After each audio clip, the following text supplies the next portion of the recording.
Hey everyone, Charlie here. Welcome back to One Cup of Japan. This is a show where we have a conversation over something good that soothes you. Today we're just, we're walking around as we always do. We're not too far from my place at the moment. Walking by a local park. We're gonna head over to the library area. It's kind of a nice day today. As you can see, the sky is cloudy, but a little bit cloudy but quite blue. Beautiful day, I think. Today, by the way, we are drinking an Oni lemon, 9% chew high kind of thing. It's delicious, it's sour. Recently it's been super popular to the point where when it was first released, they hadn't made enough to keep up with like demand because it was so popular. So you know, like 2 or 3 weeks where they were like rushing to make a ton of it all at once kind of thing. So but anyway, before we hop into today's topic, which is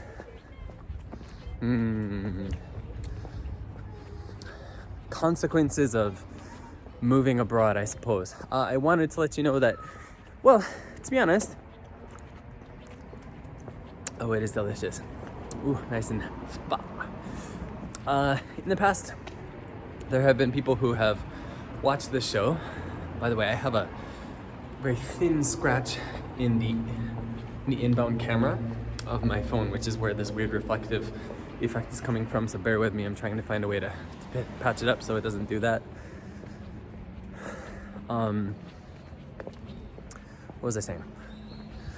So there have been comments in the past from people who have done me the favor of watching this show, basically being like, well, I like the show, but I just realized I just wish you would get to the point kind of faster than you do. That's not going to happen because that's not what the show is. The show is a walk and talk. It's the conversation is just as rambly as the walk itself. So that's not going to happen. But as of yesterday, as of taking this, I started a one cuppa clips kind of show where I cut out like a conversation or a portion of a conversation that I've had in the previous one cuppa and break it down into like a 3 to 5 minute video so it's more easily digestible. So please be sure to check that out. Usually, well, I'm kind of testing it out, to be honest, because I don't want to release the clips episode like too soon after I release the normal episode, because then I'll just end up sort of leeching quite possibly whatever small viewership has been on the normal one cuppas as of late. So yeah, keep an eye out for that, I suppose. All right, so over there is the library.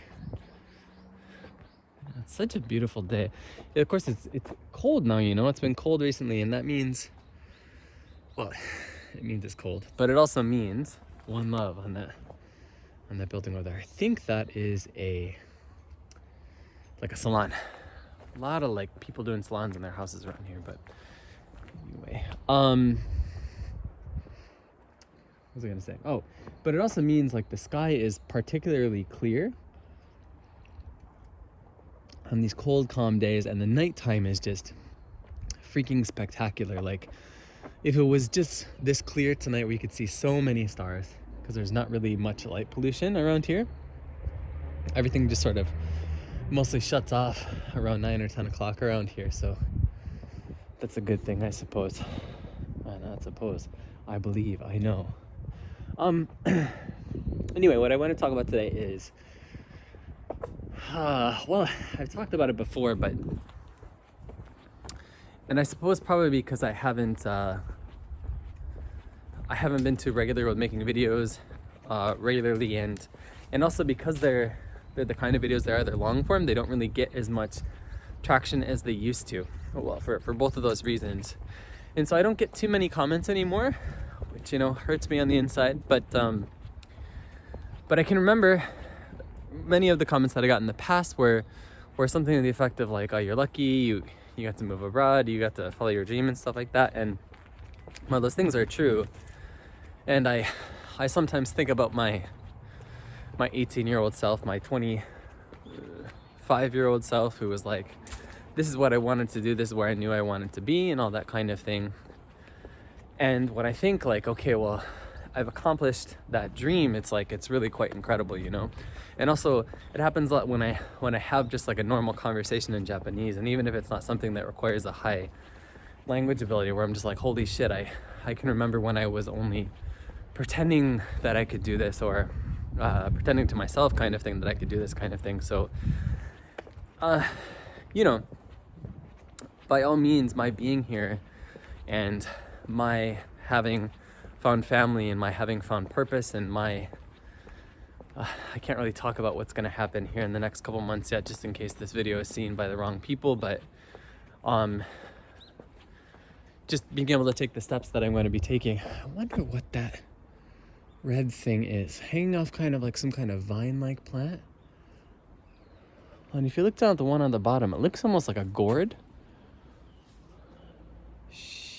I don't know. I have no idea. Coming out of these like this thicket of bamboo. But anyhow, so you know, before we get into it, I do want to point out that I understand how very, very lucky I am, because it's not as though as I made it here 100% by myself. You know, my parents helped me, my friends helped me, and then after I moved here, the friends that I made here and now the family that I've made here, you know, they without them, you know. So anyhow, but I think, by the way, if ever you come to Sabae, this place called Poka Poka, Cafe de Poka Poka, is freaking fantastic. And you know, it's your typical like I don't know, it's your typical Japanese style cafe. It's very cute in the inside, the colors are nice, all that kind of thing. And lots of little dishes all together on one tray kind of thing. It's really delicious. Their roast beef don is excellent. Their roast beef bowl is excellent. Anyway, if you come to Sabae, free plug for Poka Poka there. But I suppose I never really stop thinking about it because, and I haven't said what it is yet, but one thing that I've never stopped thinking about since I've been here is how much my being here means that there are other things which I can't have and I can't do. And I think I made it clear before that I'm not at all interested, and I don't really miss living in the US. There are some little like kind of things that don't really matter that I miss, like being able to, like, for example, the bar scene, and being able to get like the food that I want whenever I want it kind of thing, like fish and chips and chicken finger subs from P-Dubs in Fredonia, New York. I don't know if that place still exists, but if it does, here's to you, P-Dubs. But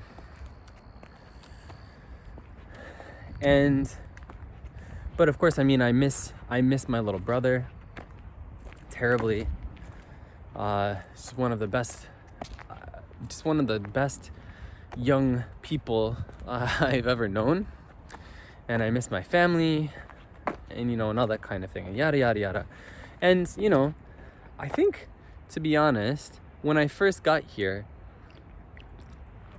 maybe for the first 1 or 2 years or so, I just didn't care. I didn't care at all that I couldn't meet anybody. I mean, in that first year, I was away for Christmas just because I had to move here like 2 weeks before. So of course I didn't come here and then go back home 2 weeks later. Just financially impossible, and time-wise is impossible, and that kind of thing. These leaves are beautiful. And you know, at that time I cared, I was lonely, but by the next year I was so glad to be out of the situation, because I at that time I had such a knee-jerk, like, sort of hateful feeling towards my hometown and the people that were in it and everything like that. I don't feel that way now. But it took me a while to get to the point where I realized how, you know, basically what I'm talking about now is that it's actually, you know, those things, giving up those things, being able to see those people whenever I want, and being able to have whatever I want whenever I want it. from the States is it's a cost, you know. And I think especially now where I'm making my own family, and you know, especially now where I'm making my own family, where it's really important because I have a lot of connection with my partner's family, of course, because we live together, and you know, we have a good relationship, I'm thankful to say. But it's also really important, especially thinking about kids in a couple years, like, well, a couple years, maybe next year. There's gonna be a demi-tasse running around here on one cuppa. That was a weird thing to say. But anyhow, you know, thinking about that now and thinking about trying to make sure that these connections are there, you know, that I have a relationship with my parents so that my kid can have a relationship with my parents, and my wife can have a relationship with my parents, and that kind of thing.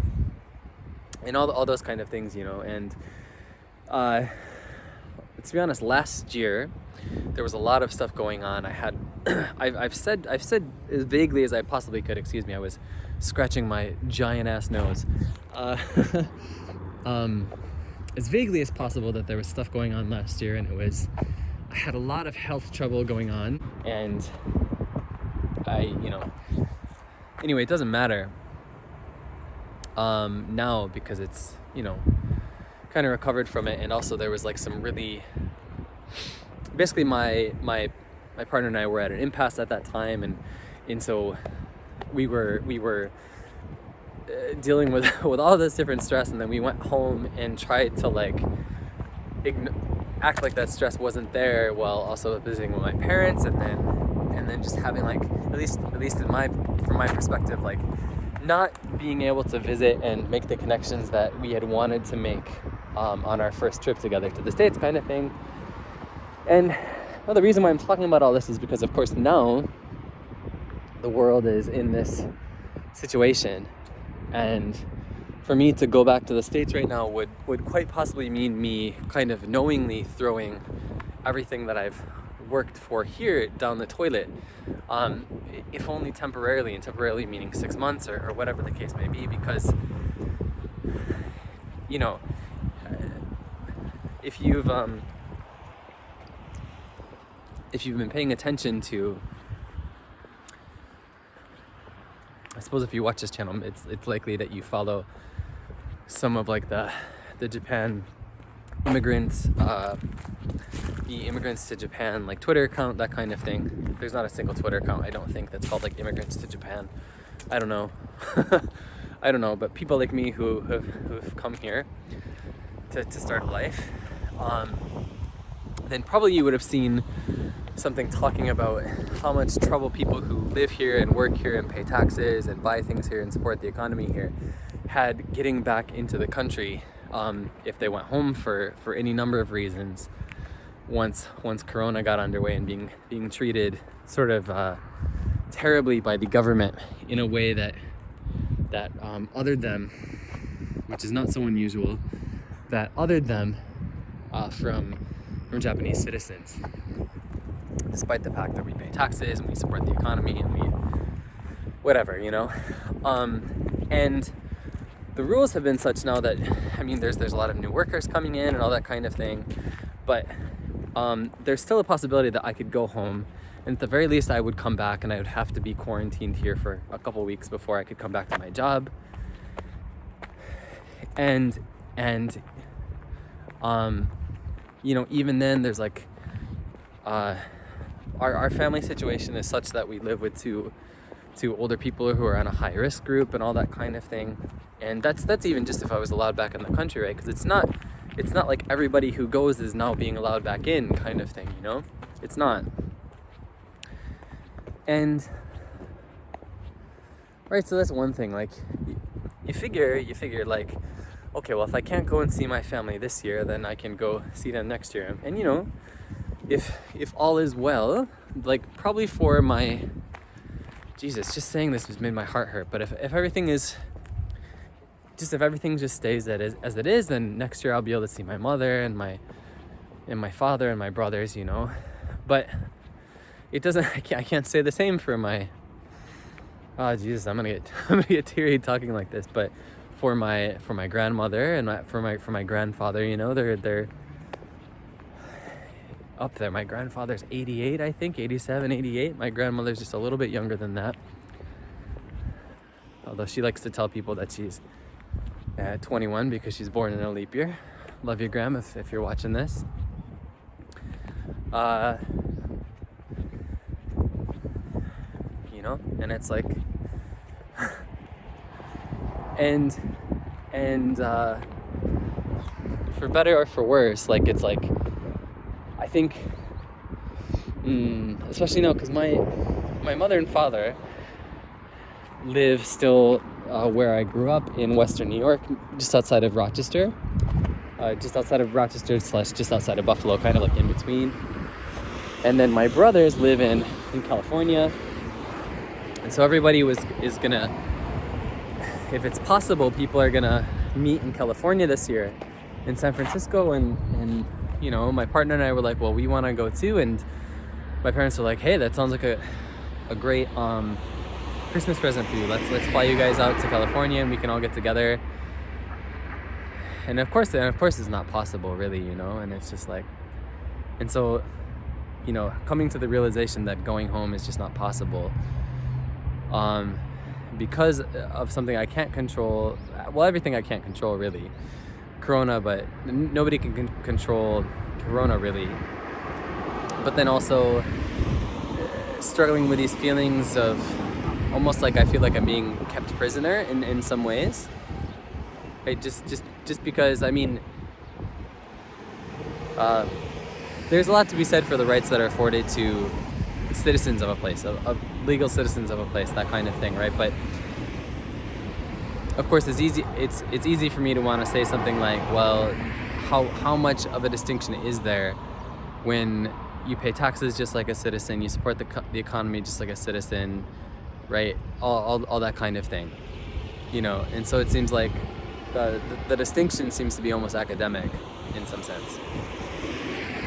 And anyway, but that's something that I really think people should think about. And not just that, it's also like, I think it's really healthy for you to take a stock of what you gain versus what you're losing, right? So, and that's something that I did recently, is like, okay, well, if I'm here, right,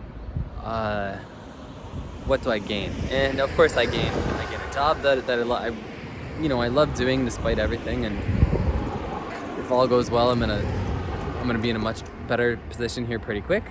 Again, I can't talk about it.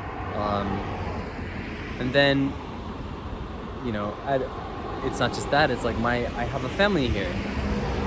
You know, so I have a family, and there's a car. This is like a kind of a crosswalk area, and there's a car stopped here, and there's like a young girl in the back seat who's like staring at me awkwardly. So let's go this way.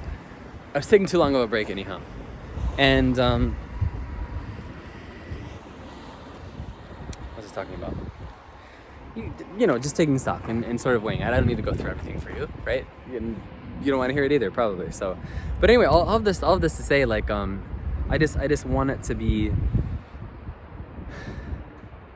you know, I'm sure there'll some people hear this and say, well, no, duh, I think about it, kind of thing. But what I'm trying to say is you should really think about it, right? Like, no, this is what I've always wanted to do, so I'm gonna go, that kind of thing, right? And at least in my experience, there was no sort of like, I didn't have the wherewithal.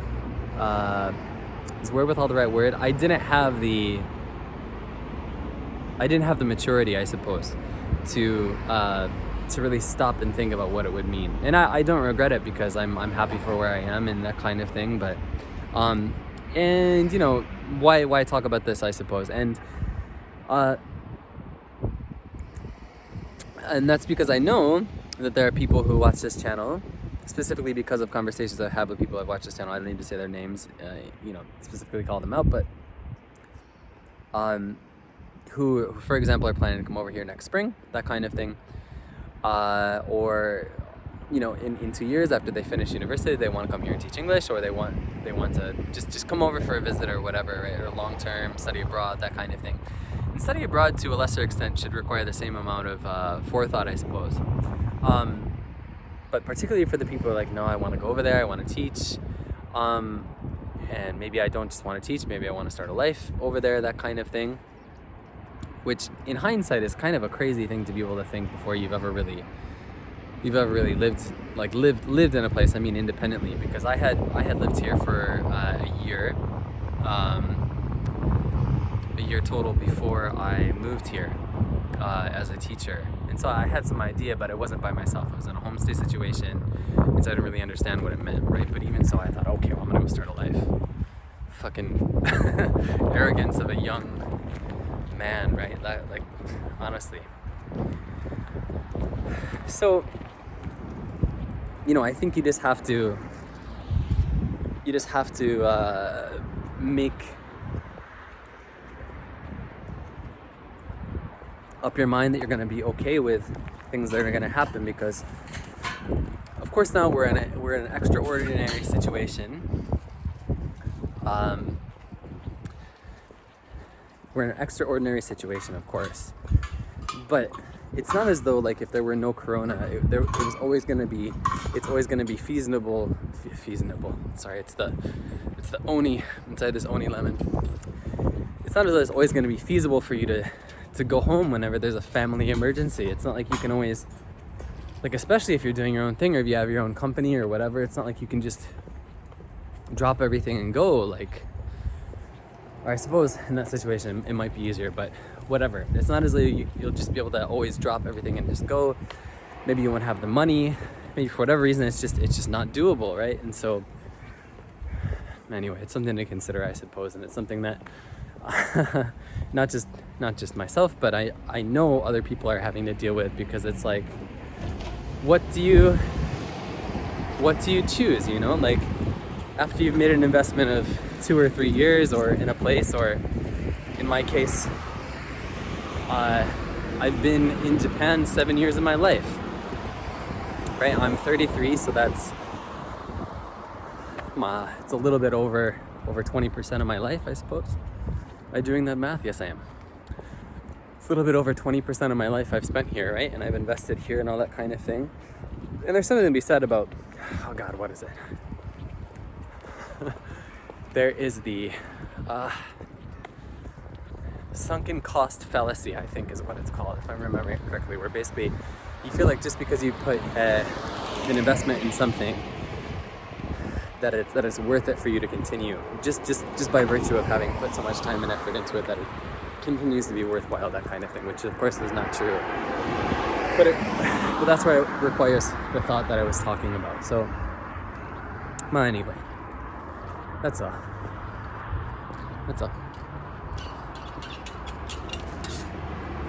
Be run down by some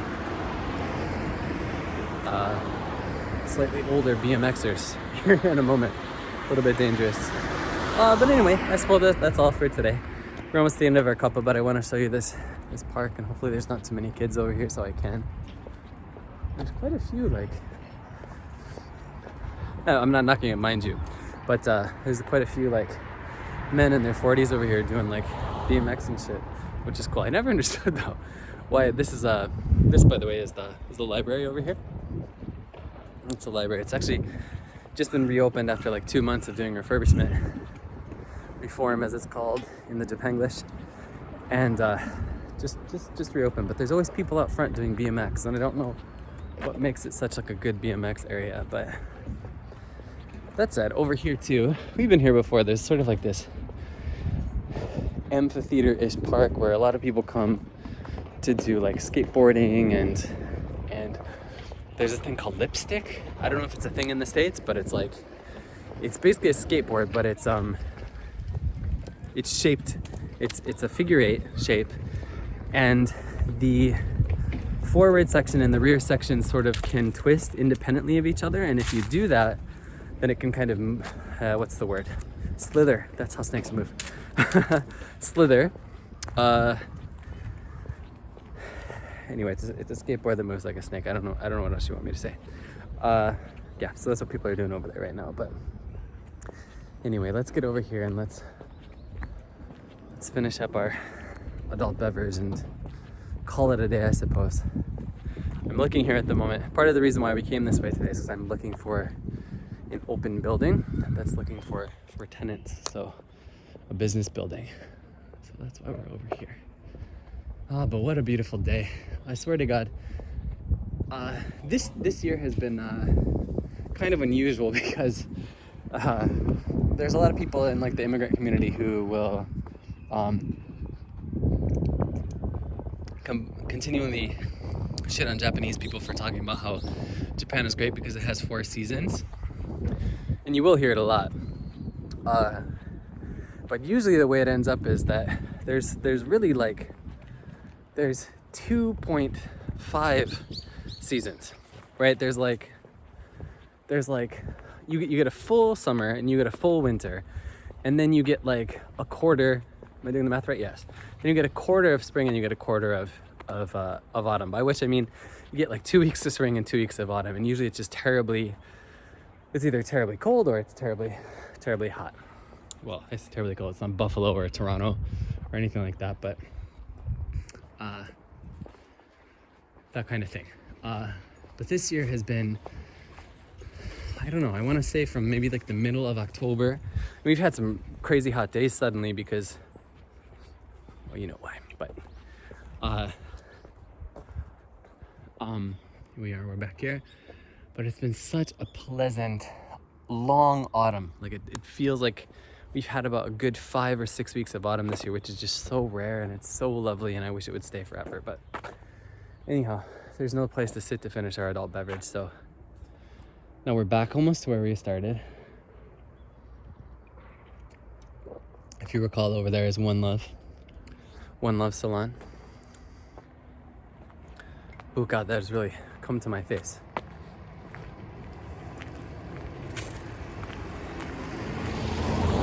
What I mean to say is I feel the alcohol in my eyes, all right? Shut up. Indeed. All right, so let's finish this off now that we're not going to be hit by a car full of friendly-looking geriatrics.